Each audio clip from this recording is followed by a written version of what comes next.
Oggi vi presento un nuovo progetto dedicato alla storia del cinema italiano in 5 minuti, ovvero dei brevi riassunti dedicati a studenti, insegnanti o semplici appassionati che si focalizzano su movimenti e poetiche del nostro cinema italiano.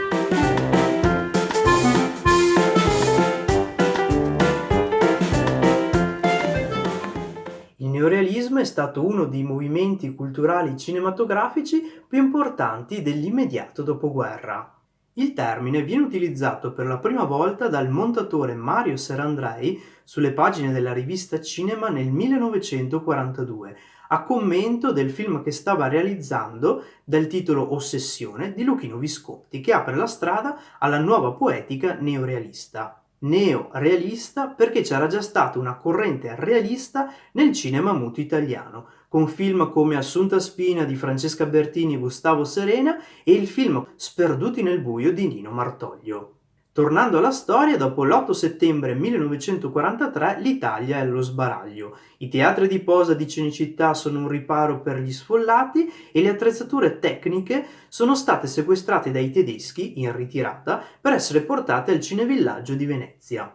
In questo clima drammatico si fa avanti una poetica comune e silenziosa, non scritta a tavolino tra i registi, per la creazione di un nuovo cinema dedicato agli italiani, alla collettività, che possa essere uno strumento di unione e fratellanza.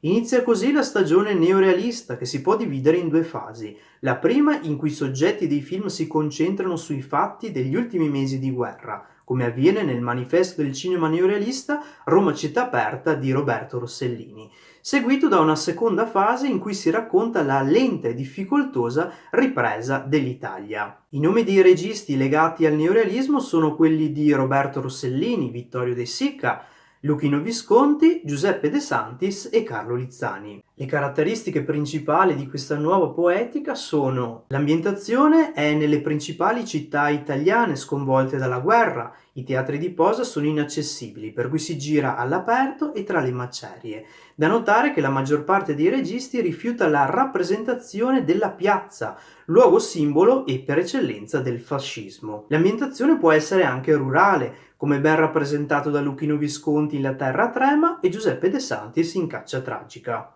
I personaggi diventano comuni e popolari diventano anche i nomi di personaggi, infatti troviamo la Sorappina, Don Pietro, Edmund. Molti attori sono presi dalla strada, non sono attori professionisti come amava fare Vittorio De Sica con i suoi protagonisti dei film di Ladri di biciclette e Umberto D. I bambini hanno un ruolo fondamentale nel racconto, la storia viene vista attraverso i loro occhi innocenti e sono, come dice Anna Magnani in Roma città aperta, il futuro. Molte volte sono più forti e più coraggiosi dei genitori, come avviene nel finale del bellissimo Ladri di biciclette. Il linguaggio diventa comune. Al cinema, dopo l'italianizzazione voluta dal fascismo, ritornano i dialetti regionali, oltre a lingue straniere come l'inglese e il tedesco. Emblematico dal punto di vista linguistico è il film Paesà di Rossellini. Tra le varie tematiche affrontate troviamo l'analisi della situazione economica e morale degli italiani,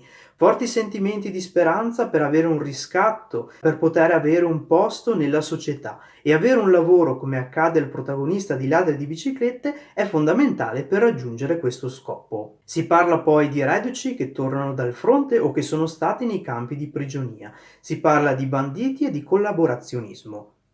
Non essendoci la censura si infrangono i tabù, viene rappresentata l'omosessualità, la pedofilia, la prostituzione. Questa corrente apprezzata in tutto il mondo è stata poco considerata nel nostro paese, del resto gli italiani dopo la fine della seconda guerra mondiale preferivano andare al cinema a vedere gli spettacolari film hollywoodiani piuttosto che ritrovare sullo schermo le miserie che vivevano ogni giorno. La poetica neorealista si esaurisce nei primi anni 50 e gli storici del cinema considerano Umberto D. il film che chiude questa fortunata stagione. Un film assolutamente da vedere, Roma città aperta del 1945 di Roberto Rossellini, un film da scoprire, Caccia tragica di Giuseppe De Santis del 1947, un film da riscoprire, Germania anno zero del 1948 di Roberto Rossellini.